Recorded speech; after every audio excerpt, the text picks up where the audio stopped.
seed spawns you on one of the biggest and longest island worlds we've seen in a very long time. And immediately when spawning in, you might notice the fact that this island doesn't constitute just one biome, but instead several different types of biomes and several different types of things you could find on this long stretch of land. And admittedly, right at spawn, it might not seem like there's too much apart from a huge savanna plateau, including a village off in the distance over there, but also right over at this one cave, if we just head ourselves down just a little bit, then we will eventually see that we have actual really easy access to a trial chamber. Literally just right here, from dropping all the way up there to all the way down here, we are inside of a trial chamber almost immediately from spawning in the world. And yeah, while this village isn't the biggest one we've ever seen in the world, it should still help you out in getting yourself started inside the world with plenty of food and plenty of different other types of things like that, which you're gonna need if you're gonna want to conquer this absolutely humongous savanna plateau, which actually goes up fairly decently high, as we can see, to all the way up to 185, which is pretty tall for a savanna plateau. And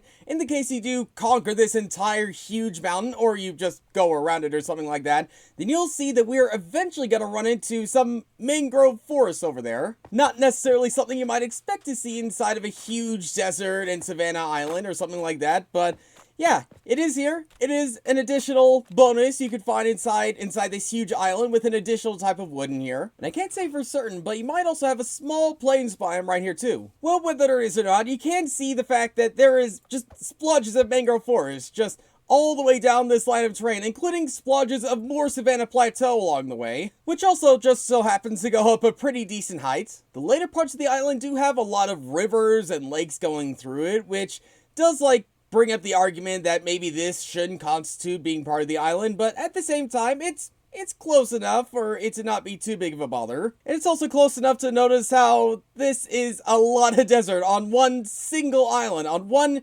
singular, very long island. And yeah, while there is no desert temples, there are a few desert wells here and there around the place. And eventually, on the far end of the island, we're eventually going to find ourselves another village over here, which, yeah, is just mildly bigger than the one we saw before, and it's just mildly more interesting than the one we saw at spawn, because right below it is actually the stronghold. Yeah, the stronghold. This island is so big, the fact that we have not just the trial chamber, but also an entire stronghold in the same island. And it's big enough to have even more different types of biomes, such as this tiny little forest, which is just big enough to get yourself some oak and some birch on the same island. And eventually, when we finally reach the edge of this entire island, we could see more savanna plateaus, including this very strange just line of mangrove swamp we can see right here, which is such a strange form of generation. I guess it is a way to signify that you finally reach the edge of this island, but at the same time, it is still kind of weird to see it this way. And also on the very edge is this, again, another savanna plateau with, coincidentally enough, this one single tree just floating above everything else on this very particular form of land right there, which is kind of funny to see. But yeah, check out this seed for yourself. Thanks for watching, and I'll see you all later.